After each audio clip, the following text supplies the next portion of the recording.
Hello बच्चों, तो आप प्रश्न को देखते हैं। बताइए कि निम्नलिखित बहुपद में से किस बहुपद का एक गुणनखंड x प्लस 1 है। बच्चों यहाँ पर देखो, हमें बहुपद दिया गया है x की घात 3 माइनस एक्स स्क्वायर माइनस कोष्टक में 2 प्लस रूट 2 गुनी x प्लस रूट 2।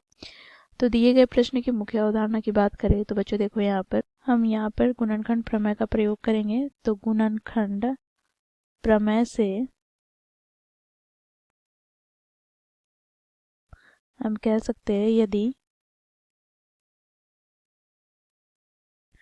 जी एक्स बराबर एक्स प्लस ए बहुपद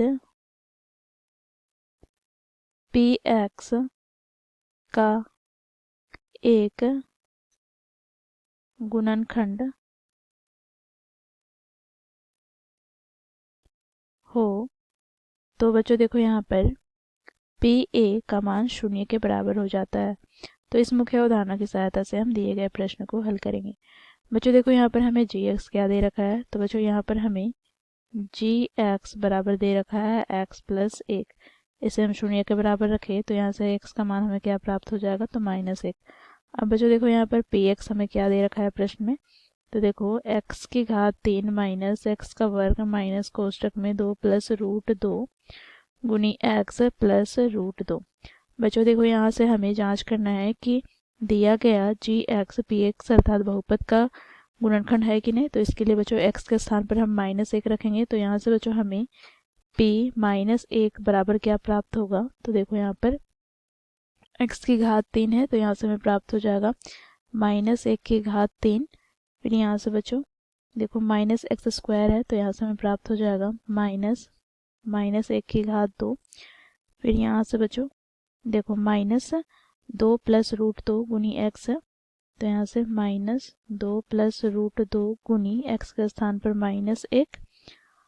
अब यहाँ पर प्लस का रूट 2। तो इसे बच्चों हम आगे सरल करें तो यहाँ से हमें क्या प्राप्त होगा। तो देखो, -1 की घात 3 है, अर्थात ये हमें प्राप्त हो जाएगा क्या, तो -1। बच्चों देखो, यहाँ पर -1 की घात 2, तो ये हमें प्राप्त हो जाएगा धनात्मक 1। और यहाँ से बच्चों माइनस कोष्टक खोले तो माइनस माइनस क्या हो जाएगा, प्लस। फिर यहाँ से 2 और यहाँ पर पुनः माइनस माइनस प्लस हो जाएगा। तो यहाँ से प्लस का रूट 2। ठीक है, अब यहाँ पर प्लस का रूट 2।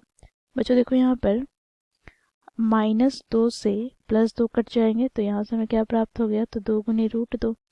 तो यहाँ से बच्चों क्योंकि हमें p ऑफ -1 का मान 0 के बराबर प्राप्त नहीं हुआ, तो यहाँ से हम निष्कर्ष निकालते हैं। इसलिए जी एक्स अर्थात x प्लस 1 दिए गए बहुपद अर्थात पी एक्स बहुपद का शून्यक नहीं है। तो इस प्रकार बच्चों, हम लोगों ने मुख्य अवधारणा की सहायता से दिए गए प्रश्न को हल किया। आशा करती हूँ आप लोगों को यह प्रश्न समझ में आया होगा। धन्यवाद।